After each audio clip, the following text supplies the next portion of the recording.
wonderful group of people we have tonight. Thank you all for joining us. We really appreciate it.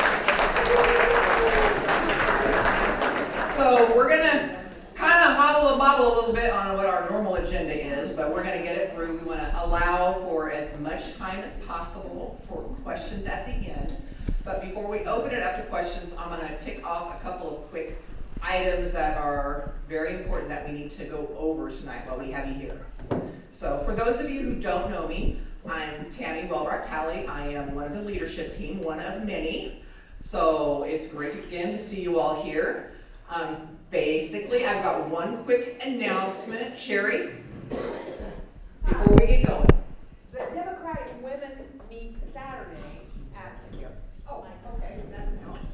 The Democratic women meet Saturday at Martinelli's at 10:45, and Ann Peralker, who's running for the United States Senator against Roger Marshall, is going to be our speaker. So if anybody's interested in hearing her, she will be talking to us.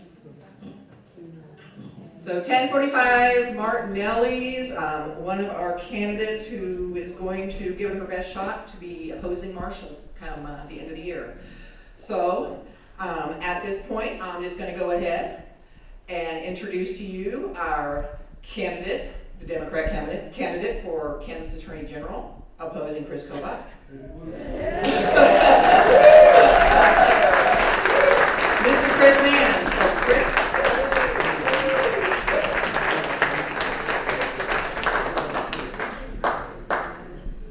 Usually that's all I have to say is I'm running against Chris Kobach.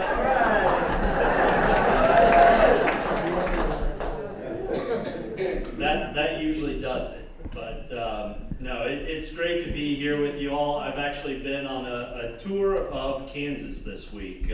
We started all the way down in Elkhart, which is by Colorado and Oklahoma, and made our way back. So this is our last stop before we get back into the Kansas City area to do more events tomorrow or Saturday.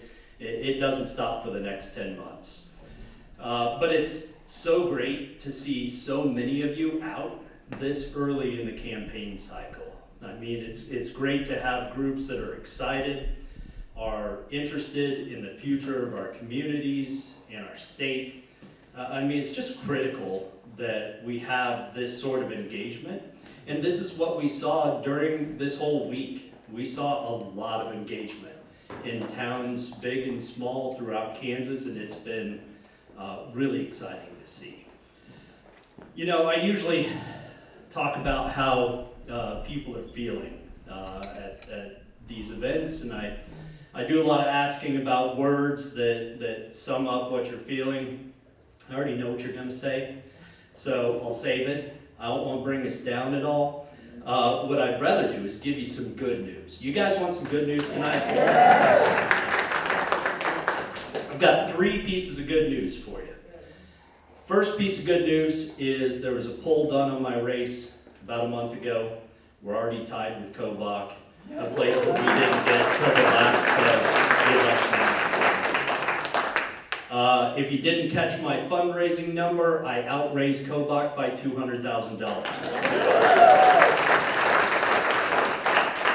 And last but certainly not least, the Democrat Attorney General's Association has named this race here in Kansas, my race, the top pickup opportunity for Democrats in the entire country.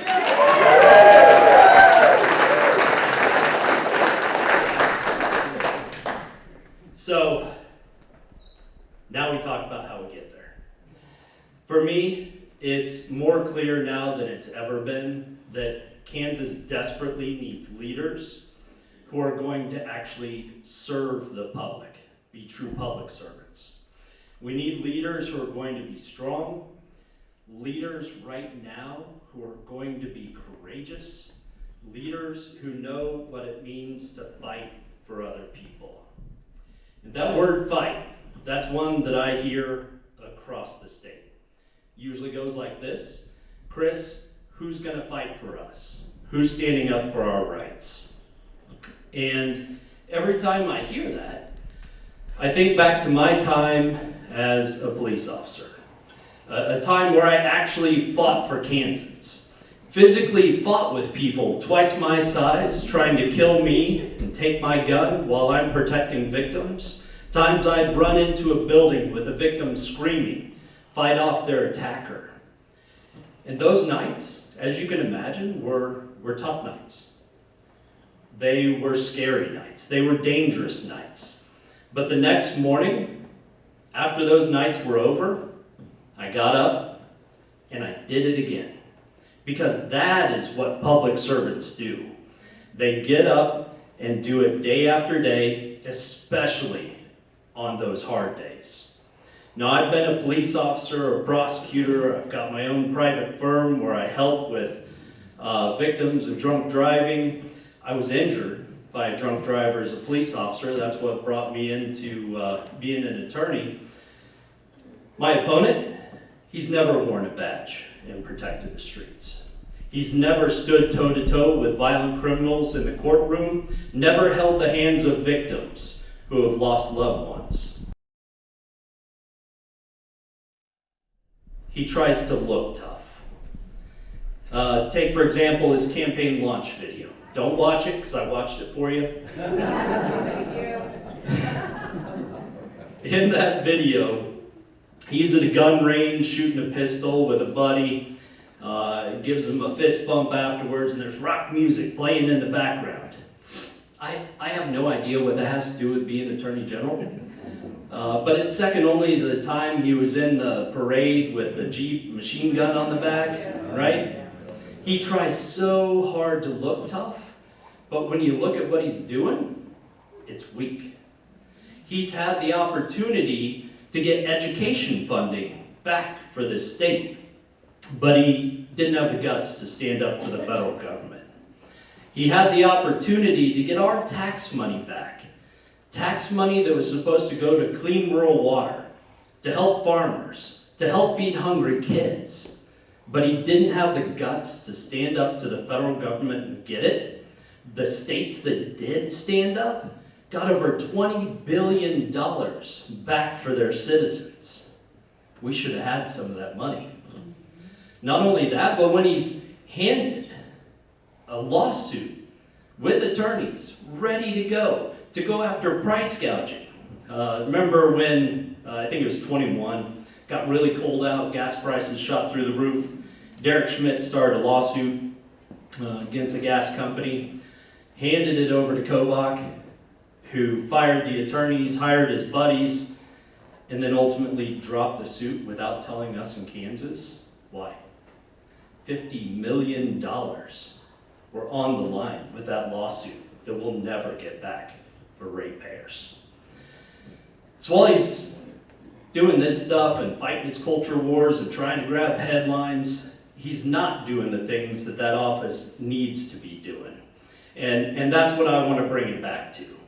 That office, we need to, number one, restaff it, because it's severely understaffed right now. And we need to bring it back to the basics. That is helping communities investigate and prosecute crimes.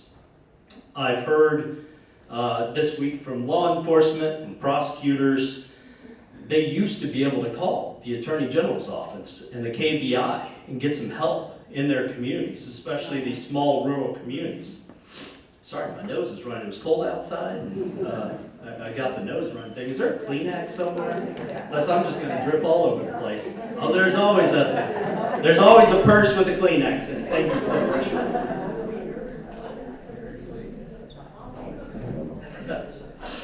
That's such a Kansas thing too. So talking to communities across this state, that's not happening now. They're not able to get the KBI and the Attorney General's office to come and help them with cases. They're actually having to hire outside counsel to come help them prosecute big cases that are happening in their communities. That's not how it's supposed to work. But they're so understaffed there that they can't do it. We need to work on domestic violence. The level of violence in domestic violence cases has risen dramatically. We lost 4 police officers in the past year to domestic violence cases. Shelters are underfunded and overcrowded. We have to do more to get victims away from that violence so it doesn't continue to grow to the very likely outcomes that occur. One of the big things, I've been talking to superintendents, again, law enforcement folks around the state. The number one cause of death for kids aged 10 to 17 right now, suicide. And that number is well above the national average. How many people in here know that the Attorney General's office has a division of teenage suicide prevention? Yeah, about the same number that most places I see. People don't know because it's not grabbing them headlines, so they're not paying attention to it. We need to redouble our efforts in that area, bring down that suicide rate. Every community I talk to has a story. Someone comes up to me typically afterwards to tell me about who they've lost in their community and what we need to do to help with mental health. I want to make sure that mental health is front and center for our kids throughout this state. We also need to work on fraud.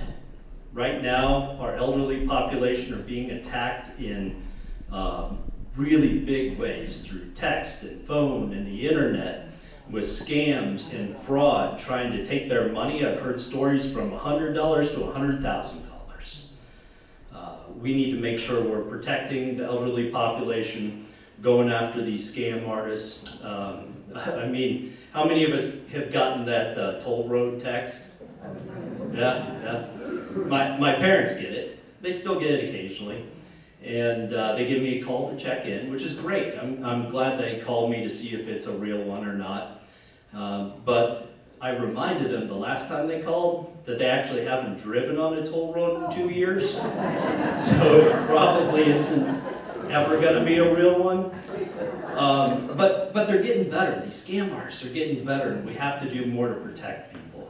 We've got to bring down prices in our stores. We have to find corporations who are price gouging and go after those folks so that we can all afford to live.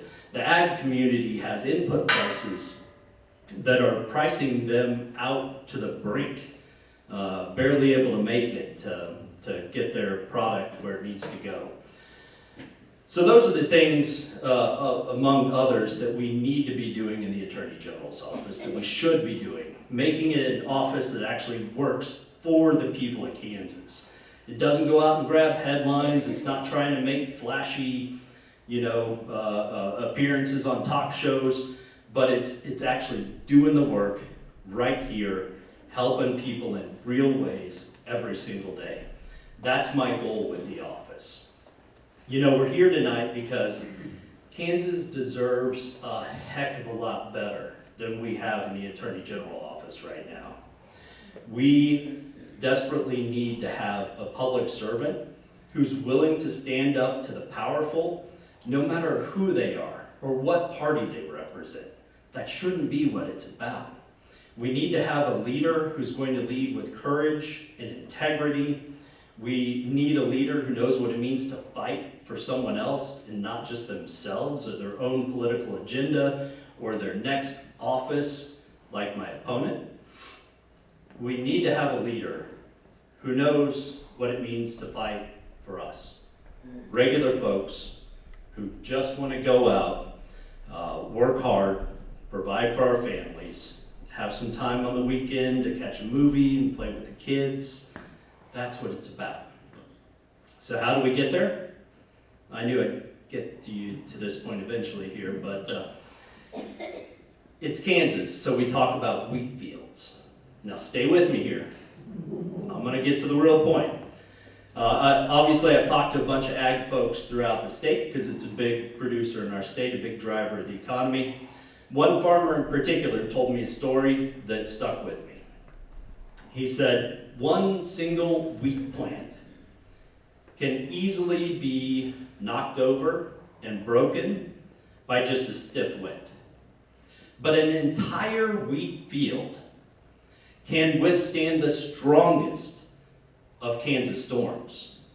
And he went into detail about how the roots intertwine and the science of a microclimate, and he kept going on about science, but I started thinking about us and how this reminds me of Kansans and of this time right now.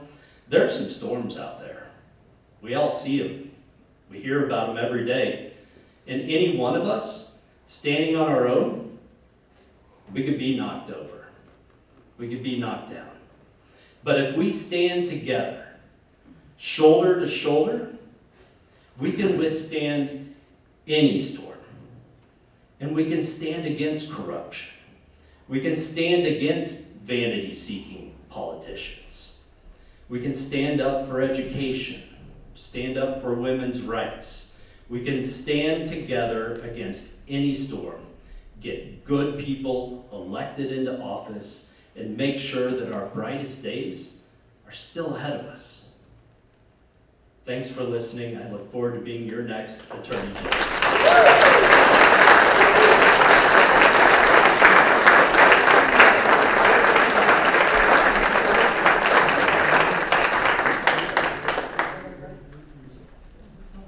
Next up, we have Colin McRoberts, and he's the Democratic candidate that's going to oppose Tracy Mann.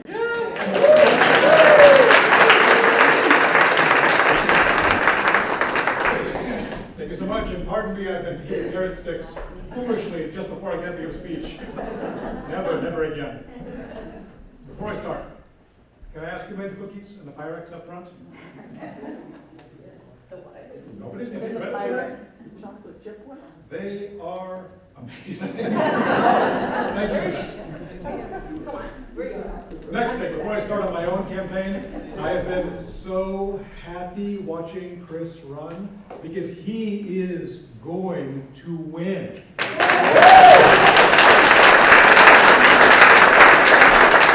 Not take any win, but praise God, I'll take a win against Chris Kobach more than anything else. Years ago, 2018, I was on my phone when he was talking, and I apologize for that, but it's because I was looking up. It reminded me, as he was talking, I was giving a speech at Washburn. I was not into politics at the time, I was not paying attention, and I pulled into the park next to a Jeep painted like a flag with a machine gun in the back, parked in a no parking zone. And I sent a text to my wife, and I said, look at this a-hole. What is he compensating for? And I walked around, oh, it's Chris Kobach's campaign.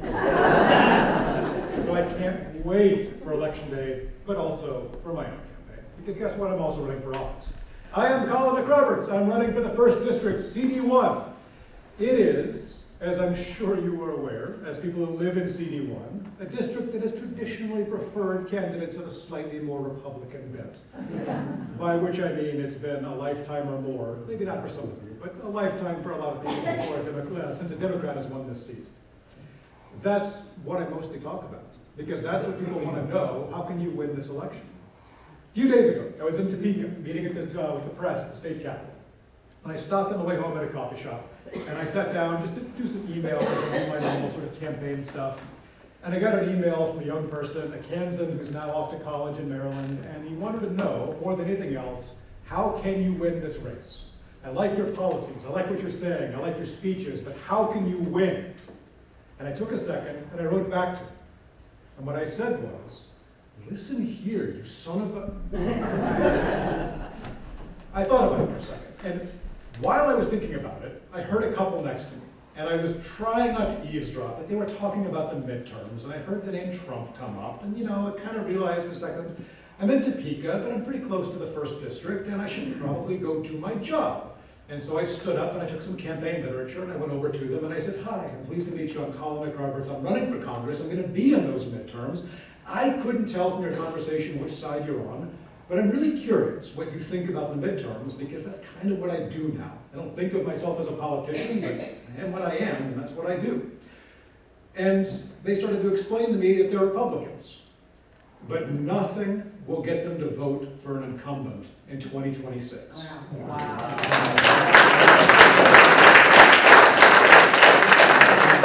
We sat and talked for 30 or 40 minutes about all kinds of things, primarily about all the farmland they own out in the 1st District, which makes me think we got to talk to them about fundraising in a second, because they've got some money and I want some of it in the campaign. But it gave me a lot of hope, gave me a lot of encouragement, because that's how we win this. And I got back to my computer and I wrote my email to that kid and I said, we win because we're going to mobilize the Democrats. We're going to mobilize the independents, and we're going to mobilize the Republicans. Because people tend to vote the way they've always voted because they're on autopilot, and we all do it, but we're not machines, we're not animals. When we see that things have gone too far, we see that things are unsupportable, we can change our behavior. And we can change that district voting pattern. And that's why I'm running. When I first got into this race, I sat down with my wife and we talked a lot about whether it was worth becoming politicians, whether it was something we wanted to do. And the way we had that conversation was, assume we're going to lose. For the sake of argument, assume a 0% chance of winning, is it worth running? And we talked about it, we decided yes. Because we win anyway. Winning this campaign doesn't mean I go to Congress. I teach at KU, I love my job. I don't need to go to Congress to be happy. I need to make a difference to be happy. And that's what a strong campaign does. The point of this campaign is to change the first district going forwards so that it is not party property anymore, so that it's not a safe seat for anybody going forwards. Because safe seats make weak politicians, weak leaders. And we have seen what weak leaders do to Kansas. Not for Kansas, to Kansas. And the first district is suffering under that. And that's the other reason we can win this campaign, because we can win the election, because Kansas is seeing what happens when they have a representative who truly, absolutely does not care what happens to his district. We're seeing what happens when tariffs eat out the heart of the agricultural market that we depend on. Only 4% of this district are farmers, but all of us depend on the work that farmers do. That is our economy. And it is getting hammered by tariffs, by economic policies built by people who think they can get away with it because they assume there will never be a consequence because Kansans will vote the way Kansans are told because Kansans always do that. And they are in for one hell of a surprise. Because once we take that away from them, we end this policy of safe seats, we make them show up. I'm here. I'm talking to you. Tracy Mann will not be. You can look at my website. You can see the events, the work I do to get out into the district. You can look at his website, and it is blank. They don't do that anymore because they don't need to do that anymore. And that's what got me into politics in the first place. I went out to Oakley to hear Roger Marshall talk about his healthcare policies. I was there at that disastrous town hall where he ran away. If you saw the video, you probably saw my video. That's what went viral. And I remember driving back to Lawrence afterwards and thinking, how can he be so bad at this? I teach. I've got teenagers in my classroom who do better presentations than he does. Why is he so incompetent? Setting aside the moral value of it, the ethical value of it, just do your job. And he didn't have to. And that's what made me realize it's the safe seat. If you don't have to work, you don't work. And he doesn't work. And Tracy Mann is the exact same. But to make it happen, to win this election, we can't just say, hey, Tracy Mann's a bad guy, he's a bad representative. We've got to show that we can do something better. And so I've got platforms like everybody else, but we're trying to be as practical and as realistic as possible. What will we actually do that makes a difference? Affordability, accountability, progress. Affordability is the word on everybody's lips this election season. I'm not the only person who's going to be talking about it, whether it's Trump telling you that it's a hoax or every other politician, Republican, Democrat, or something else telling you, oh, actually, no, this is kind of a problem, and let's see what we can do about it. The answer in Western Kansas, relatively easy. We amend the trade acts that have put the tariff powers in the hands of presidents. We take that power back and put it in the hands of Congress, where the Constitution expects it to be. It was a mistake to give presidents that power in the first place. Again, this is a coalition policy. This is something Republicans can get behind because we're not doing this just to take the power out of Trump's hands, but out of every president's hands to make trade a stable thing. It's not that no tariff is good. I'm a Democrat. There are tariffs I've supported in the past, but tariffs need to be rational, and they need to be careful, and they need to support American business instead of destroying it. Then accountability. Accountability is a trickier thing because everybody wants, at least on our side of the aisle, impeachments. But Donald Trump ran to be retribution. He promised his followers, I will be your retribution. We can't win the first district like that. I'm not running to be anybody's retribution. I'm running because accountability is moral, ethical, legal, and the right thing to do. And there are ways to do that again, are not based on just what's happening this year, but building a better democracy going forwards. One of the policies I've been working on, one of the policies I'm advocating now as a platform for my campaign, is amending Section 1983.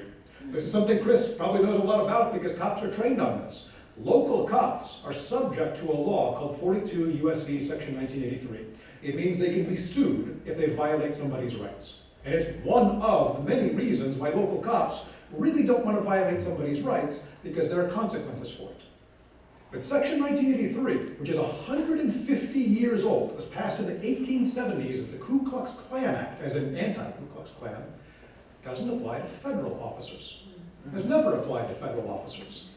So if an ICE agent, for example, does an illegal search, an illegal arrest, an illegal murder, there is no right to sue them under Section 1983 because there never has been. We should amend Section 1983 to include the federal government as well. There is no reason not to hold ICE to the same standard.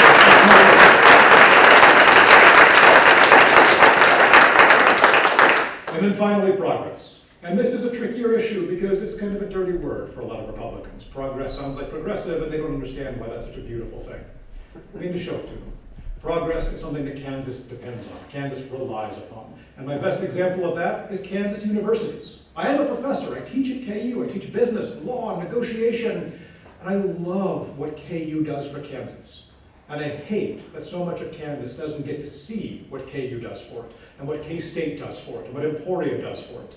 Because we don't do enough to get out there and say, here's how our research makes everybody's lives better. But they're going to see it, because that research is coming to a crashing halt. I have talked to people at KU, for example. One of my colleagues up there does research that is a long way away from being commercialized, but may eventually one day result in something like an Alzheimer's vaccine. Can you imagine anything more important to America? Stopping. Because somewhere in the grant applications they refer to diversity of patient populations, and diversity is a bad word now. The money went away, the research goes away, the benefit goes away. Cancer trials come to a crashing halt. K-State's research on dryland crops, on perennial wheat, things that really could benefit Kansas farmers, stopping because the money goes away. Not for rational reasons, not to save money, doesn't save a damn thing. Only because a political appointee wants to make his mark, and so they burn something down because destroying it is easier than building. It's the same thing that happened to USAID. This is the thing that makes me angrier than anything else in the campaign. USAID was the crown jewel for Kansas. It saved lives all over the world. It made us as a nation more powerful, more ethical, more moral, more decent. And Kansans got paid for it. We made money feeding the world. And Tracy Mann kicked it to death because Elon Musk wanted a victory. And Tracy Mann cared more about serving Elon Musk than he cared about USAID. And it still makes me angry today.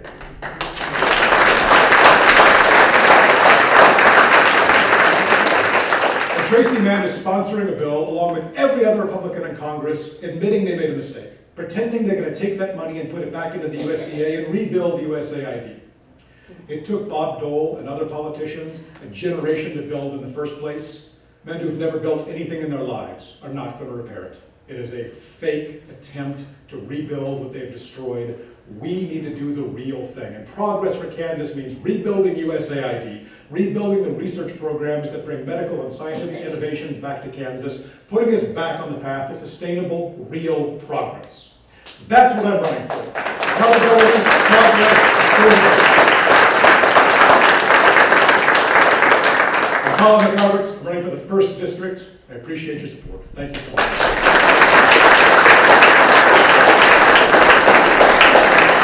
We're just going to do a couple of quick business items, and then we will open up the floor to questions, because I don't want to lose this real quick as we move forward. One thing, we want to very quickly reveal to everyone the final version of the next billboard. The first ones will be going up on February 1st. So drum roll, please.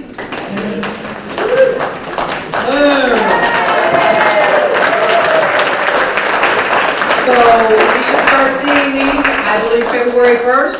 I have the code, the PayPal code, and if you want to make checks, of course, in order to get, we also have an additional one that went up just today, Janice? Or we just bought it today? We just got Rented it. before. Okay, so we actually are gonna have another one. 7 miles west of Salina on I-70 at the Mulberry exit. So it's the closest one we've gotten yet to Salina. It'll be at the Mulberry exit, the closest one to Salina, And that makes 6. and that makes 6. So, great job, everybody. A very significant portion of these billboards around the state are due to the people in this room, either contributing, selling yard signs, out there pushing the cause. So thank you very much, and this is version number 2, and as you know, number 3 will come after we get past the amendment. And they're all in CD1.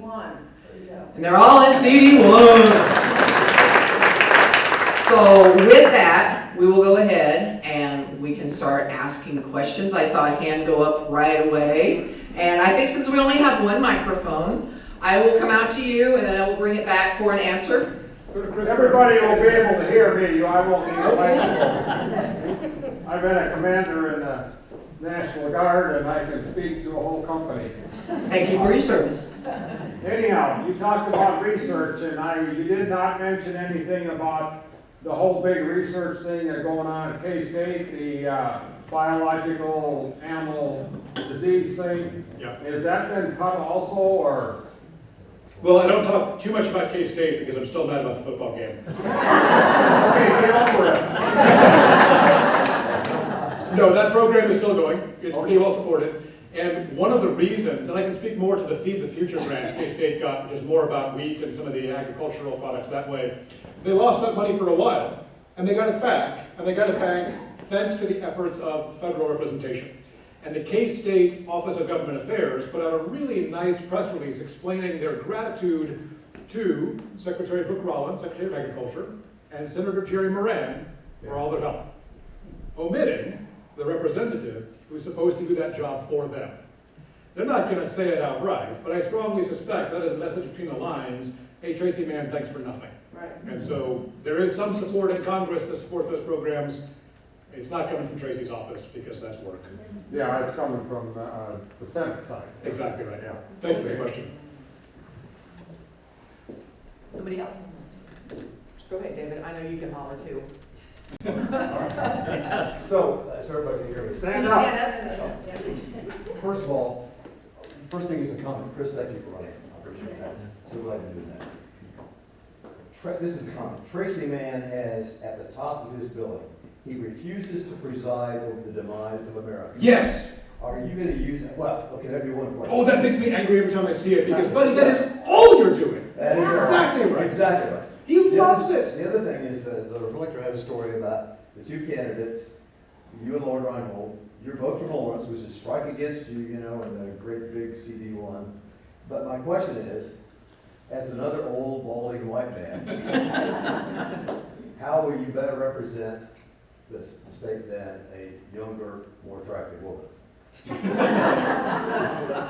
So first of all, I'm not balding. Second of all, it's my choice. I've been shaving this for about 15 years now, and I assume it would grow back exactly the way it was 15 years ago. I've got no reason to doubt that. We need pictures. Shut up. Instagram, we'll see what I can do. There you go. So I think the real question, you're speaking specifically about Lauren in this case, right? So I've got a primary opponent, Lauren Reinhold. She's also from Lawrence, and I mean, what does the first district want more than people from Lawrence coming in to run as Democrats, right? I think the real question there is who can win the election. And as hard as she's been working, I mean, I'm a politician. I'm going to be competitive. That's who I am. My first job was as a trial lawyer. I'm a very competitive person. I'm going to do that. I think that she was really slow off the bat in getting into the race. I think she spent about 6 months driving around the district and not actually filing for election, which means she's behind on fundraising, behind on some of the nuts and bolts of the campaign. And she can catch up, but it's going to take her a while to catch up. And we'll see how strong the campaign really is once she does. Secondly, I think her strategy is relying heavily on traveling into western Kansas, and I'll give her credit, she can do that way more than I can. Neither one of us are wealthy, neither one of us can afford to better jobs, but she got fired from hers, and so she's able to spend a lot of time in western Kansas. I teach for a living. I'm going to be teaching for a living on election day. And so my campaign is going to be heavily reliant on weekend visits and social media, and that is something where she's got a strength over me.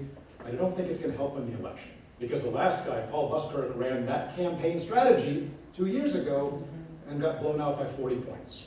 Whatever the key is to winning the first district, it is not spending all day, every day in Dodge City. It just doesn't work. And so I think I'm in a much better position. But then finally, and the biggest issue is, we can't win this race with just Democrats. There simply are not enough of us. Democrats are the third largest group in Kansas after independents and Republicans, which means we need to build a coalition. And that's a coalition that I can uniquely speak to because I'm a business guy, a business professor, a businessman, a negotiator, a negotiation professional. I didn't really give my bio, but before I went into the university, I helped businesses negotiate all over the planet for about 10 years. And that specialty is something I can use to speak to that coalition quite effectively. And in fact, I'm going out soon to the Hutchinson Chamber of Commerce. I'll talk to other chambers of commerce and be working to build that coalition in a way that I don't think Lauren can. Excuse me. So that's my competitive answer. Having said that, she's also a fantastic candidate. If I lose the primary, I will be all the way for Lauren, and I'll be working as hard as I can to get her elected, because Tracy Mann's got to go.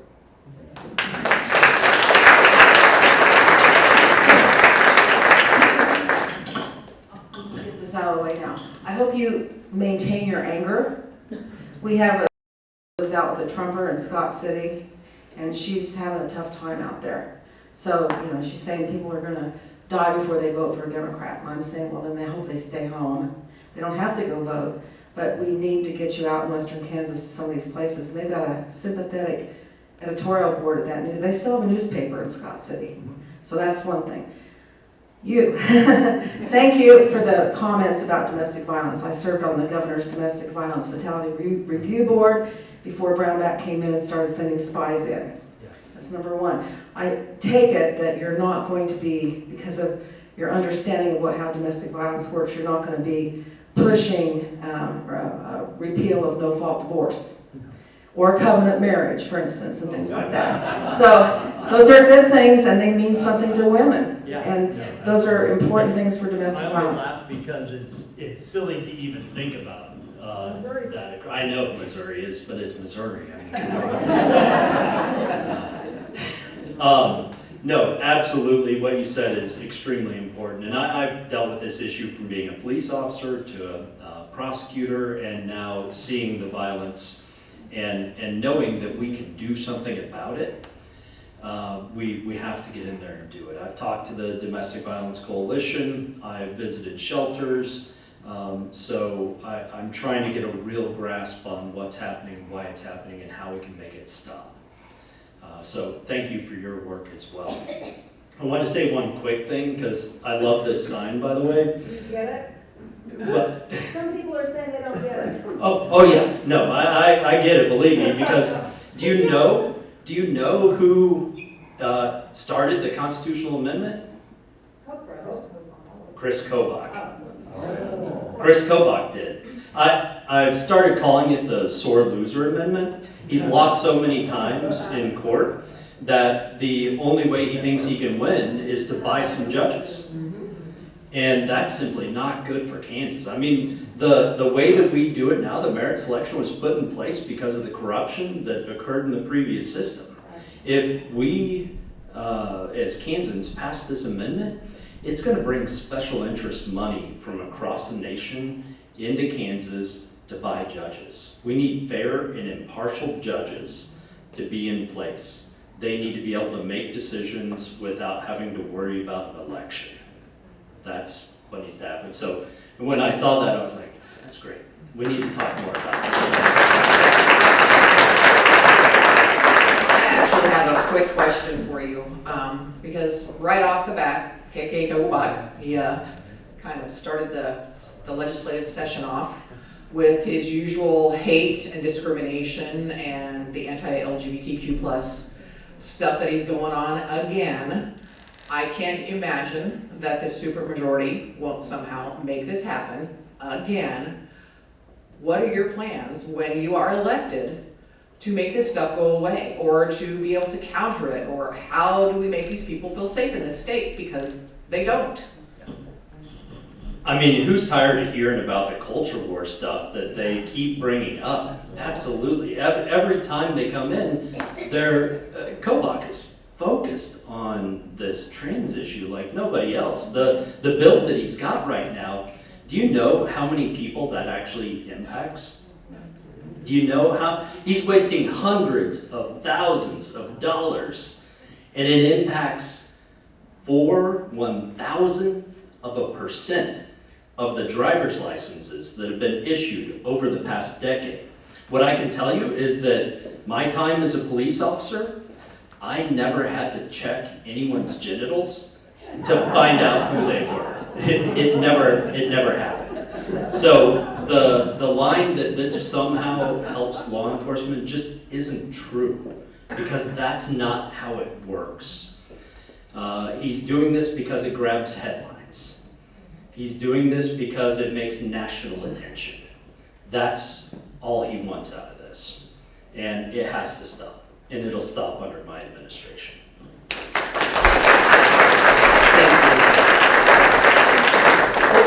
got a question here at the back.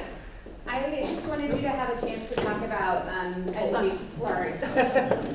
would you have a chance to talk about education funding and the Department of Education changes, and then that would be over there. Yeah. And then our school funding is sunsetting, and what is your role in helping us? Thank you. Yeah, absolutely. We need to make sure that we are fighting for education funding. I've talked to teachers, to superintendents throughout the state. I just got done talking to a superintendent today, hearing about the funding issues, making sure that special education it still needs more funding. We still got to do more work there, but we can't go backwards. We cannot let that happen. We know that it's unconstitutional to not fully fund education. I'll make sure that whoever the legislators are, when I'm in office, I'll work with anybody who's willing to help the people of Kansas, who's willing to stand up for education, who's willing to make sure our public schools are the best that they can be. I'll stand with anybody, no matter their party or affiliation. But if they're going to attack Kansans, if they're going to attack schools, then we'll fight back with everything we have to make sure that that doesn't happen. What I'm seeing from my opponent right now, and what I'm hearing around the state as I talk to folks, you all I'm sure have heard he's sending letters to school districts. He sent letters to Wichita, Johnson County, KCK, and some others, claiming that they're doing something wrong with DEI, but they're very vague letters. I've talked to these schools. They want to comply with federal law, whatever it is. They're like, Chris, we're happy to comply with anything we have to comply with, but we don't know what the heck he's talking about. And when they call him to ask him, what the heck are you talking about, they get no answers. He's not willing to be specific about what he thinks they're doing. They have to figure it out on their own. It doesn't even make sense. So is there something wrong? Is there not anything wrong? Either way, all of those districts are now being investigated by the federal government. And it's costing taxpayer money. It's wasting our taxes because Chris Kobach won't tell them what the heck he thinks they're supposed to do. That's all this guy does, is waste our tax money on issue after issue. And that's not right. You know, you mentioned that it's unconstitutional not to fully fund education. And I think you're referring to the Kansas Constitution there, but it's also true in the federal level, because a lot of the damage that's been done to education at the federal level is through a process called impoundment, where Congress allocates money to a specific subject, for example, education, and the administration just says, no, we choose not to spend it. But choosing not to spend it is not a power the administration has under the Constitution. This is illegal. Everyone's known it's been illegal for a long time, but right now Congress is controlled by a party that doesn't particularly care to have that argument with their own party in the White House. And so the money goes unspent because the destruction that causes is ideologically pleasing to the people who are letting it happen. So what we can do about that is go to Congress and fight impoundment. both for education, but also for every other policy goal that's being underfunded, because that is illegal, and we stand up, if nothing else, for the rule of law, because we're custodians and caretakers of the system, not just users of it at the time that we've got it.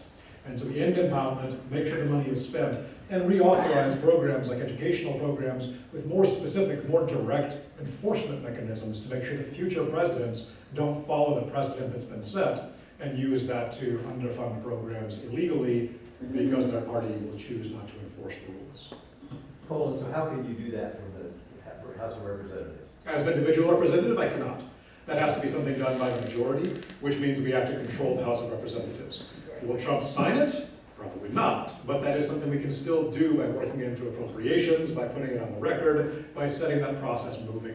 Frankly, it may take more than 2 years, and one ugly truth about my particular race is, this is a winnable election today, it may not be winnable in a couple of years. This may be a 2-year opportunity we have to set the tone, but it does mean that it's been a massive blue wave, and we have a strong platform to stand on when we do that. So we start that ball rolling, we do everything we can to support it, and then more than anything, we simply show the first district it's possible to choose a person instead of a party to be more competitive, and that removes some of that just pure partisan animus that's been letting people like Tracy Mann sleep while their power gets traded away unconstitutionally by Congress and given to the White House. So the long-term effect is going to be, by winning the race, we make every future representative in the first district remember, you have a job to do. And it's not just to get reelected, it's not just to trade stocks, and it's not just to wait for your turn to go to the Senate. You actually have something to do for the district while you're here.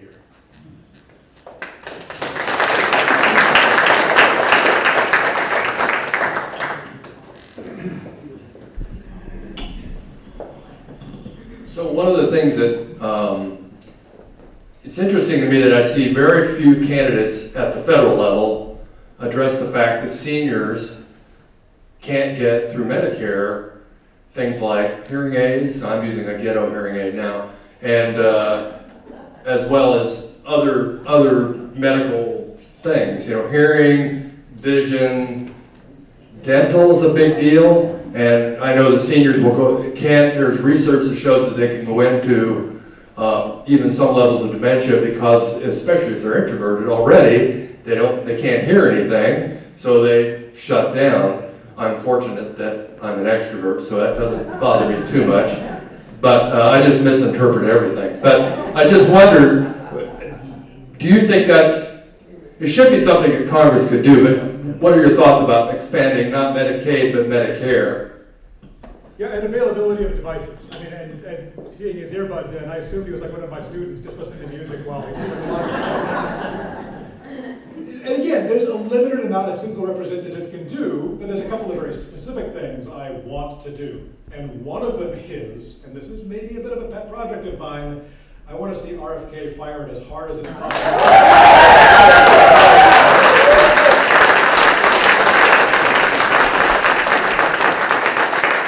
There are multiple reasons for that. God, there's a lot of reasons for that. The primary one is vaccines. I've been a supporter of vaccines for a long time. Before I ever went into politics, for the love of God, get your flu vaccine, get your COVID vaccine, vaccinate people. Beyond that, he poisons the legitimate programs he gets involved in. And one of them is an increased focus on wearables, like hearing aids, like wearable wristwatches and things like that, that could have a real benefit, especially for seniors. But the availability of those devices, the more it gets tied to the Make America Healthy agenda, the more it gets tied to anti-vaccine crack pottery and to brain worms. And if we can bring it back to legitimate science, it becomes much more possible to say this is healthcare. Healthcare is not just giving somebody a pill when they're sick. Healthcare is making sure they are vibrant and strong and healthy and part of the community for as long as humanly possible. And they vote. And of course they vote, and they donate. The most important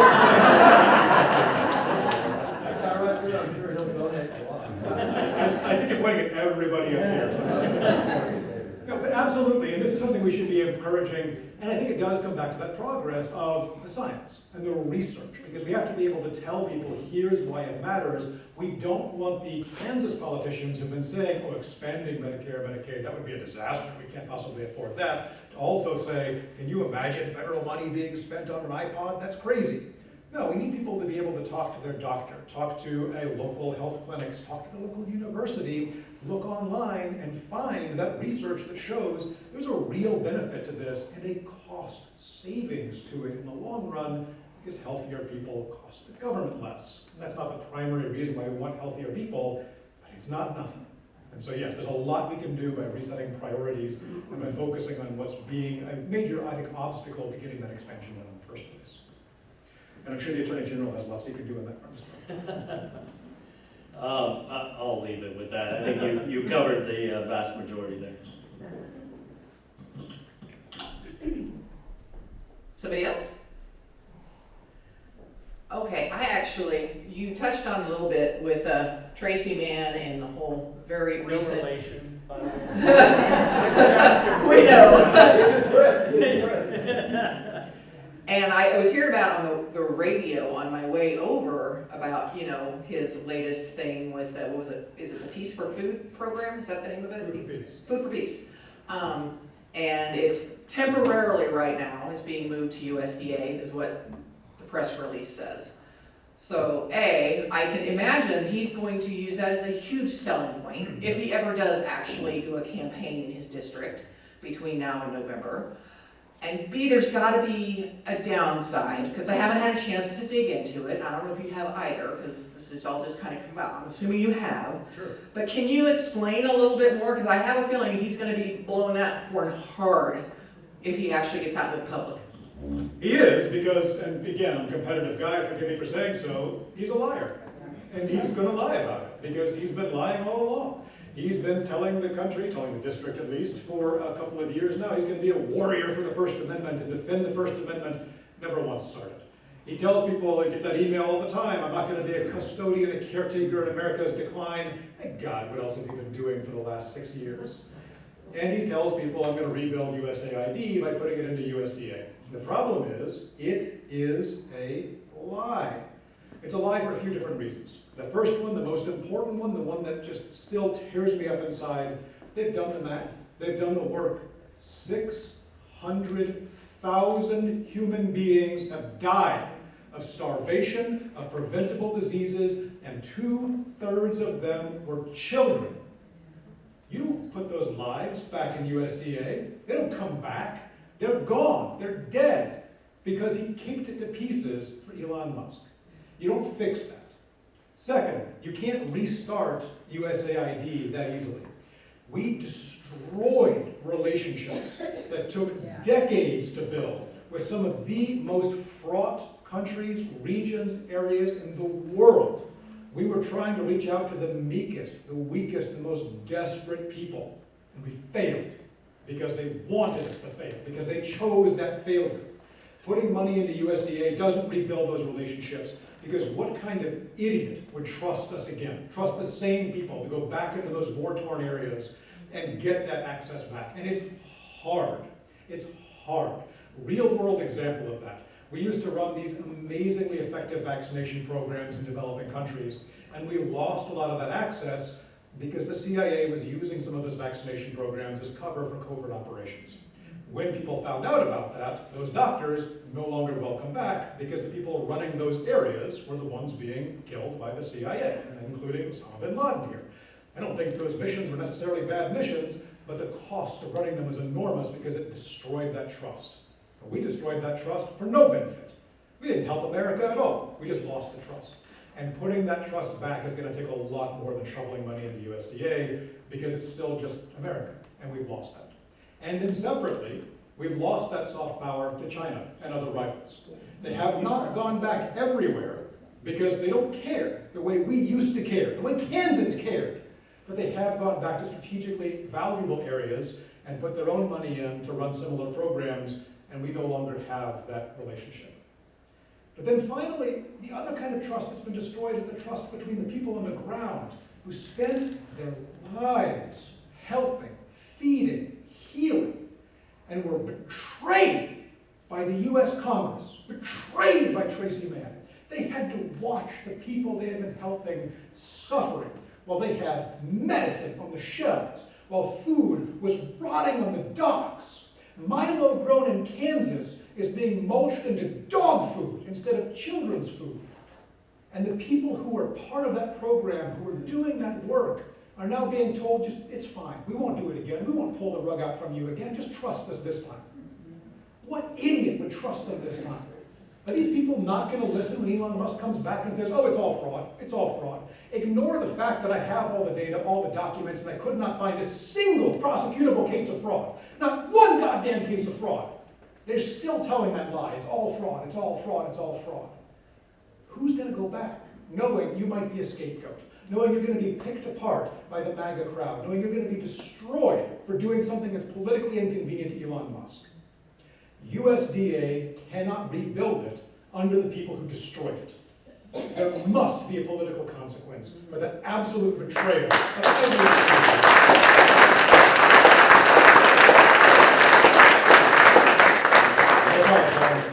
I do get upset about this. I am surprised.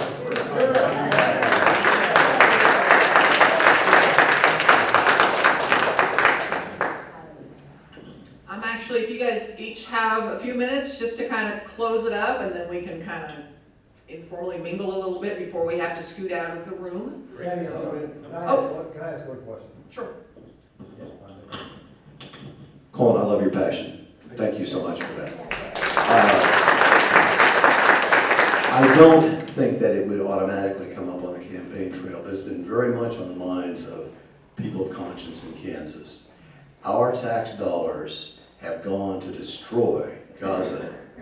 They have gone to kill over 100,000 people, many of them children. It is inexcusable, unconscionable.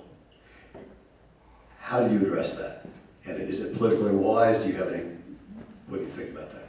Is it politically wise to talk about Israel and Gaza? Serious? That's a serious question. No, there's no answer to that that's politically wise. And so all I can do is tell you what I honestly believe. And I'm going to give you my bias on this, because I have a strong but weird bias on this. Before I ever got into politics, like I said, my thing is teaching. I'm a teacher at the University of Kansas, and one of the things I research and teach about is conspiracy theories. I have been writing about and studying conspiracy theories for about 20 years. And one of the things you find when you touch conspiracy theories, whether it's a 10-foot pole or a deep study, it always comes back to anti-Semitism. It is unbelievable how rampant anti-Semitism is in the United States and the world broadly, but it is wild. We're seeing it at an unbelievable level in this administration, which is hiring ICE prosecutors with Twitter accounts openly praising Hitler. It is unbelievable. But that also means that criticism of Israel is real easy to confuse with criticism of Jewish people. And so I want to be very clear. I have spent 20 years fighting, teaching about, resisting anti-Semitism, and I will never accept any crossing of that line. Having come to Israel itself, I take two basic principles. Israel has a right to exist and a right to defend itself.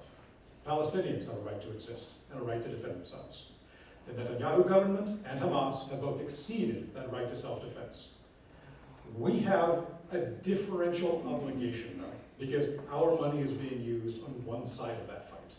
And so I think we have a moral responsibility for what's done with that money, and we have to do something about it. Now, people have asked me what would I personally do as a congressman, and I've kind of hinted a couple of times, well, there are problems that a single congressman can't solve. By God, this is one of them. There's not a lot I can do. What I would do, if I had the power, I would like to see American aid to Israel continue, but be conditioned on measurable, concrete steps in terms of human rights and safety and security in Palestine. That's easier said than done. What those steps are, I don't know. And who would trust us to define them in the first place, given what we've been doing in the world? And so we would need to find reliable international partners to measure that progress for us. What we don't want, for example, is to say it's dependent on this many million tons of food being delivered, and then Hamas hijacks the food, and it looks like the goal was never met, even though somebody was actually trying. And so we need to find reliable partners to help measure that progress, which by God is easier said than done. But in terms of what I would do, that's what I would like to do. In terms of what my priorities are, again, I think Israel has a right to defend itself, but it can't kill its way to peace. And we need to work towards a reliable, stable solution, and one that's based on that value. What a positive note to end on. Who wants to Go ahead, wrap it up. give our wrap up? All right. Well, it's hard to follow that with a wrap up, but well, thank you all for being here tonight. It really, like I said at the beginning, it is heartening to see so many folks out so early in the campaign process. having folks that are engaged at a time where we've still got 10 months left.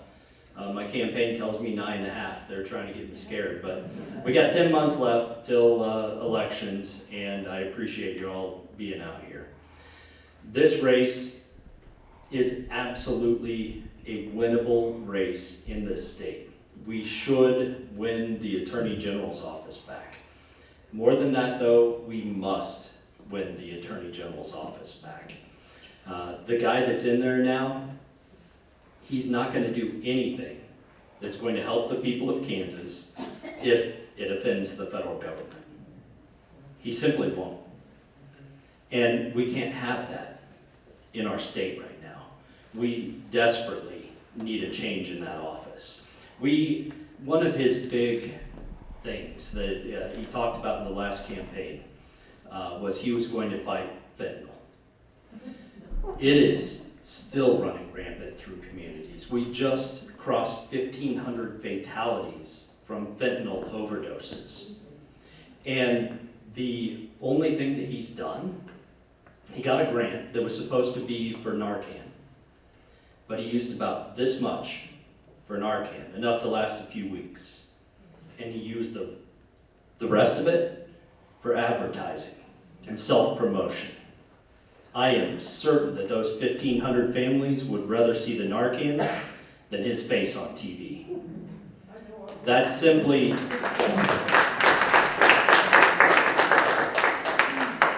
look, that's simply who he is. His KBI directors said that marijuana is actually the most dangerous drug in our state. So they've taken their eye off the ball. They just want to make the headlines. They want to do something to please people on a national stage. That's what they care about, not the people of Kansas. I've spent my entire life working in public service, serving victims.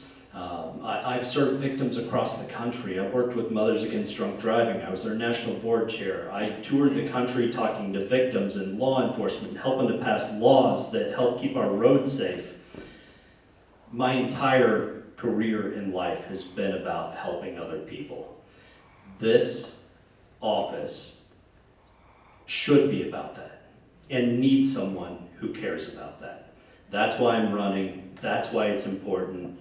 And I need all of your support. I need you to go tell your friends and your family and even the people that aren't necessarily wanting to listen to that. I just spent this week in Western Kansas, and I had great conversations.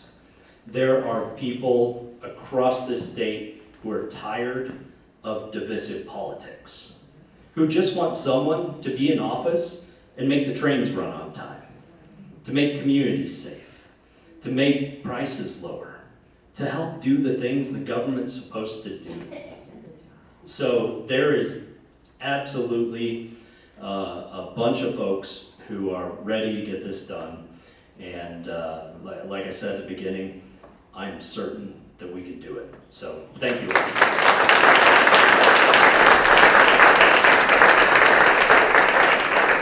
If you don't already know how important this race is, just imagine for a second the different world we would be in if Pam Bondi was a decent human being. That's the choice. As much as I love our Dem candidates for governor, I mean, their odds are hard. They're running a really tough race. And if they don't win, which world do you want to be in? Chris Kobach acting as no check and a balance, or someone who knows the law, cares about the law, and has stood up for and fought for the law. It's a no-brainer. It's a critical race. With as much humility as I can squeeze out of my soul, so is mine. I need your support also. And I'm going to be crass and crude about it because I'm not a subtle person. We need money. We need money desperately. Because we need to advertise. We need to pay our staff. We need to make sure that we are using the data that will get us access to Kansans. We can call them and talk to them and explain why this race matters and send those messages that benefit the race, not just this year, but next time's race, and the cycle after that, and the cycle after that. All of it takes money. And I realize this is not a year in which anybody has money to spare. But if you do, we sure could use some of it. Even more importantly than that, I want your voices. The fact that you're here means that you are trusted. You are someone who cares. You are someone who sees what's happening in the world, knows why it's important, and knows there's something to do about it, and you're here to take a step down that path. That means there are people in your life who listen to you, who look to you, who hear your voice. I will not be able to reach all of them. Statistically, there's going to be a ton of voters in November, no matter how much money we spend, who simply will not know the name of any candidate on the ballot, because that's just how voting